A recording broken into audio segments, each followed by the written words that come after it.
साथियों नमस्कार। भारतीय स्वतंत्रता आंदोलन के नायकों के तौर पर अक्सर हमारे ज़हन में महात्मा गांधी, पंडित जवाहरलाल नेहरू, चंद्रशेखर आजाद और भगत सिंह जैसे चेहरे ही उभरते हैं। लेकिन ऐसे तमाम जननायक हैं जिनके नामों को, जिनके चेहरों को इतनी व्यापक पहचान नहीं मिल सकी। आज हम ऐसे ही एक जननायक के बारे में बात करने जा रहे हैं जिन्होंने न केवल अंग्रेजों से लोहा लिया बल्कि जनता के हक के लिए वे देशी रियासतों से भी टकरा गए।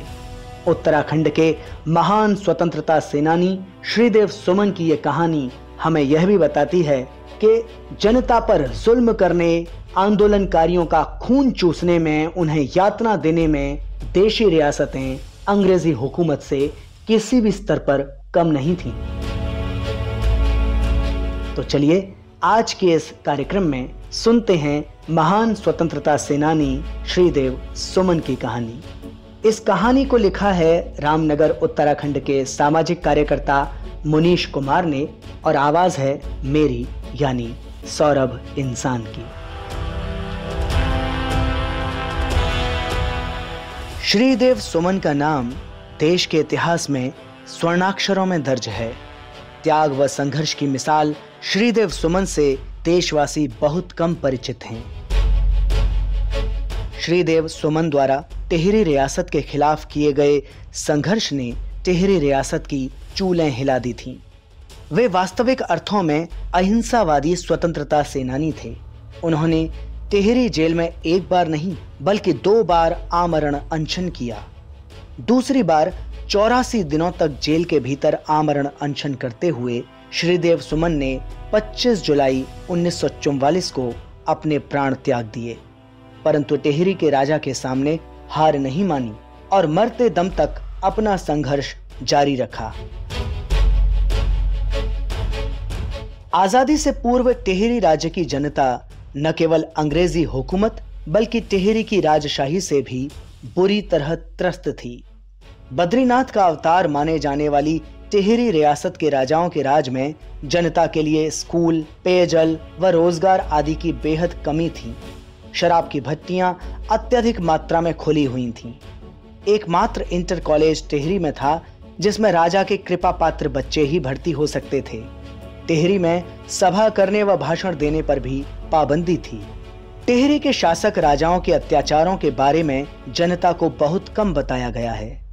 टिहरी के बुजुर्ग बताते हैं कि जनता को भयभीत रखने के लिए राजा द्वारा फांसी की सजा खुले में सेमल के तप्पड़ पर दिए जाने की प्रथा थी। कहते हैं कि राजशाही के खिलाफ गीतों को रचने वाले एक कवि को भी टिहरी के राजा ने मरवा दिया तथा प्रचार कर दिया कि उसे परियां उठाकर ले गई हैं। राजा पुल पर चलने के लिए भी जनता से झूलिया वसूलता था। बहू बेटी का विवाह होने पर सुप्पू स्योंदी कर वसूला जाता था। टिहरी की जनता जहां बेहद अभाव में जीवन बसर करती थी, वहीं टिहरी के राजाओं के महलों में धन दौलत का अंबार लगा रहता था। राजा जनता से लूटे गए सोना, चांदी आदि कीमती वस्तुओं को अपने राजमहलों की दीवारों में चिनवा कर रखता था। टिहरी राज्य में खासतौर से वनों के समीप रहने वाले लोगों के लिए वन जीविकोपार्जन का एकमात्र साधन था। जनता जंगलों से अपनी जरूरत की वस्तुएं, घास, लकड़ी आदि प्राप्त करती थी। वन उपज पर कई सारे कुटीर उद्योग भी निर्भर थे। 1928-29 में टिहरी के राजा नरेंद्र ने अंग्रेजों की शह और सुरक्षा व्यवस्था के नाम पर जंगलों की हदबंदी कर दी तथा जनता के पशु चराने, लकड़ी, घास आदि लाने के सभी अधिकार समाप्त कर दिए। इस सब से आक्रोशित जनता ने टिहरी रियासत के खिलाफ संघर्ष का बिगुल बजा दिया।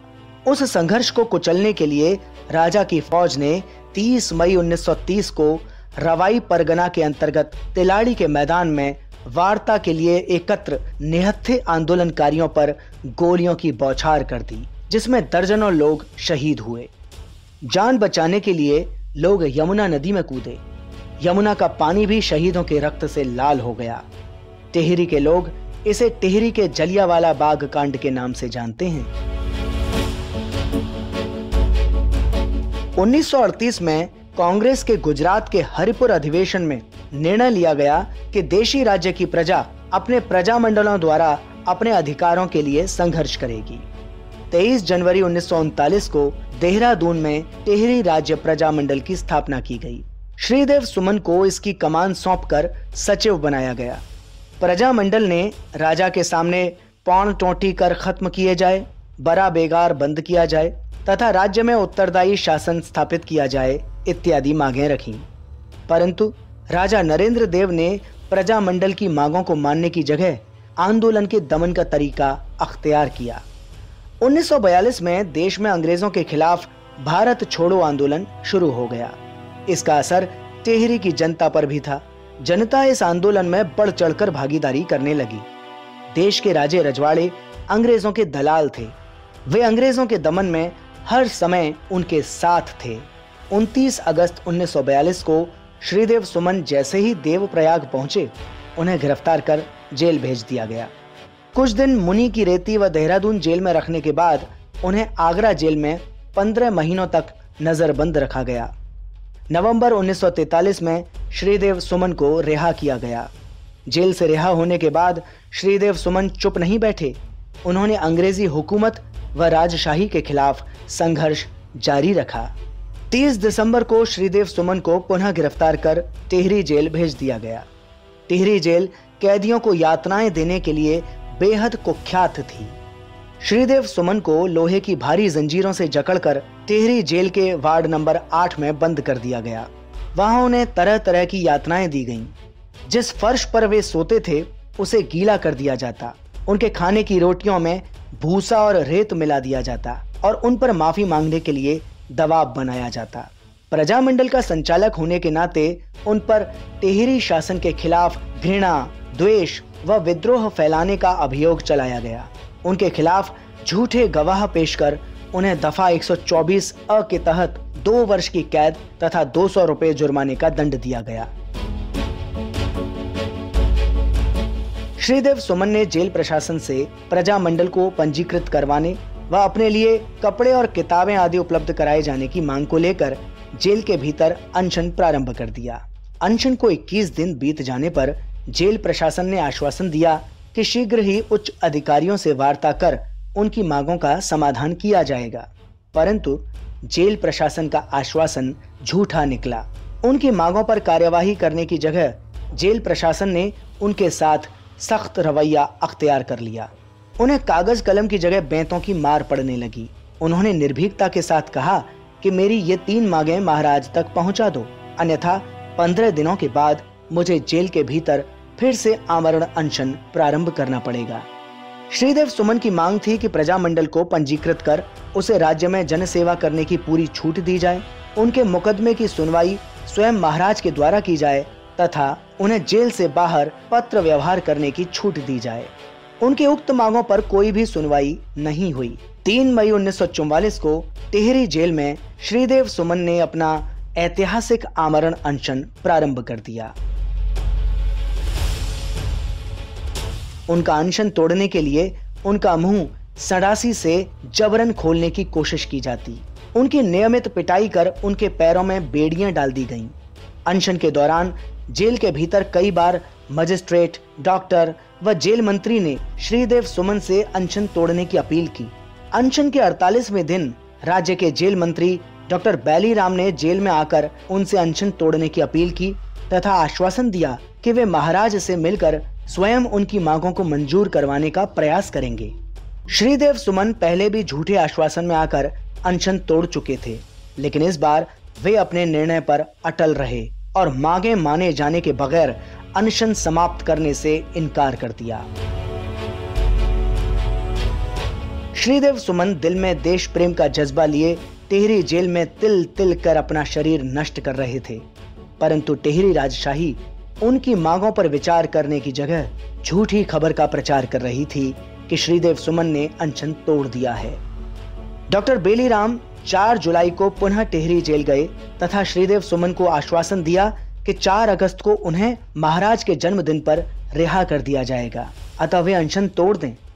इस पर श्रीदेव सुमन ने कहा कि क्या महाराज ने प्रजामंडल को पंजीकृत कर उन्हें राज्य में सेवा करने की आज्ञा दे दी है? उनका अनशन रिहाई के लिए नहीं है। जेल के भीतर 20 जुलाई की रात से उन्हें बेहोशी आने लगी। जेल प्रशासन ने उनके शरीर में गर्मी पैदा करने के नाम पर उन्हें क्विनोन के इंजेक्शन लगाने शुरू कर दिए। नस के भीतर लगे इन इंजेक्शनों ने उनके शरीर में गर्मी पैदा कर दी और वे पानी की मांग करने लगे। 25 जुलाई 1944 की शाम लगभग 4 बजे जेल की काल कोठरी में इस अमर बलिदानी ने अपनी अंतिम सांस ली।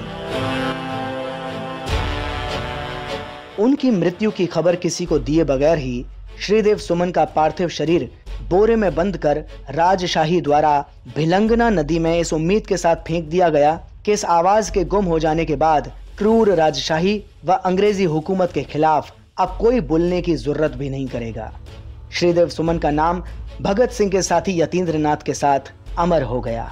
25 वर्षीय युवा क्रांतिकारी यतीन्द्र नाथ ने भी अंग्रेजी हुकूमत के खिलाफ लाहौर जेल में 13 सितंबर 1929 को अनशन करते हुए 64 दिन बाद अपने प्राण त्याग दिए थे। श्रीदेव सुमन की शहादत के बाद टिहरी में राजशाही के खिलाफ संघर्ष और भी तेज हो गए। 1947 में भारत से अंग्रेजों के चले जाने के बावजूद भी टिहरी रियासत का अस्तित्व बना हुआ था। जनता ने राजशाही की समाप्ति व टिहरी रियासत के भारत में विलय को लेकर संघर्ष तेज कर दिए।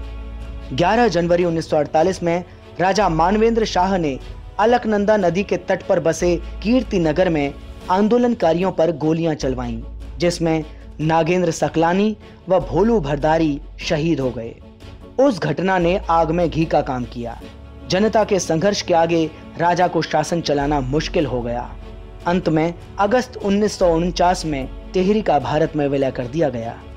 भारत से अंग्रेजों के जाने के बाद देशी रियासतों के खिलाफ संघर्षों को लामबंद करने वाली कांग्रेस सरकार जनता से किया अपना वायदा भूल गई।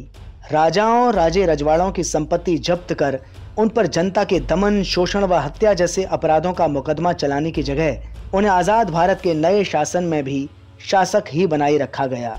भारत की संसद में राजे रजवाड़े व उनके वारिसों को पिरवी पर्स दिए जाने का कानून बनाया गया, जिसके तहत राजाओं और उनके वारिसों को देश के खजाने से प्रतिवर्ष लाखों रुपए की राशि शाही खर्चों के लिए भुगतान की जाती थी। पिछड़ी सामंती मूल्य मान्यताओं के खिलाफ जनता को लामबंद कर कोई निर्णायक संघर्ष नहीं चलाया गया और न ही राजे रजवाड़ों की संपत्ति जब्त कर गरीब, दलित व भूमिहीन लोगों में बांटी गई। जो भूमि सुधार देश में किए भी गए वे बेहद नाममात्र के ही थे। यही कारण है कि देश के मजदूर, मेहनतकश व गरीब लोगों के जीवन में आजादी के बाद भी कोई खास बदलाव नहीं आया। हत्यारे क्रूर शासक मानवेंद्र शाह व उसके अधिकारियों पर श्रीदेव सुमन, भोलू भरदारी व नगेंद्र सकलानी जैसे शहीदों की हत्या का मुकदमा चलाने की जगह नेहरू सरकार ने उल्टा राजा को मान सम्मान का इनाम दिया। राजा मानवेंद्र सिंह व उसके वारिसों को नेहरू व पटेल की जोड़ी ने सालाना 3 लाख रुपए पिरवी पर्स शाही खर्च के रूप में देने की घोषणा की। राजा मानवेंद्र सिंह को 1957, 1962 और 1967 में कांग्रेस ने अपने टिकट पर सांसद चुने जाने का अवसर प्रदान किया। 1972 में इंदिरा गांधी द्वारा संसद में कानून बनाकर पिरवी पर्स को खत्म कर दिया गया, लेकिन इसके बाद भी राजा मानवेंद्र शाह का मान मनौवल जारी रहा। 1980 से 1983 तक उसे आयरलैंड का एम्बेसडर बनाया गया। 1991 में मानवेंद्र शाह भाजपा के टिकट पर पुनः सांसद चुने गए। श्रीदेव सुमन जैसे शहीदों के हत्यारे आजाद भारत में भी राज कर रहे हैं। 1947 से पूर्व देश के मजदूर, किसान व आम जन अंग्रेजों व राजाओं के राज में शोषित उत्पीड़ित थे। आजाद भारत में भी उनका शोषण, दमन बदस्तूर जारी है। श्रीदेव सुमन का संघर्ष अपने दौर का अभूतपूर्व संघर्ष है। आज हमारा देश व समाज उन वीर क्रांतिकारियों को भूलता जा रहा है जिन्होंने देश की आजादी व समाज की बेहतरी के लिए अपने प्राणों की आहुति दी थी। आज जरूरत है कि हम अमर शहीद श्रीदेव सुमन के त्याग और समर्पण से समाज को परिचित कराएं तथा उनके बचे हुए कार्यों को आगे बढ़ाएं।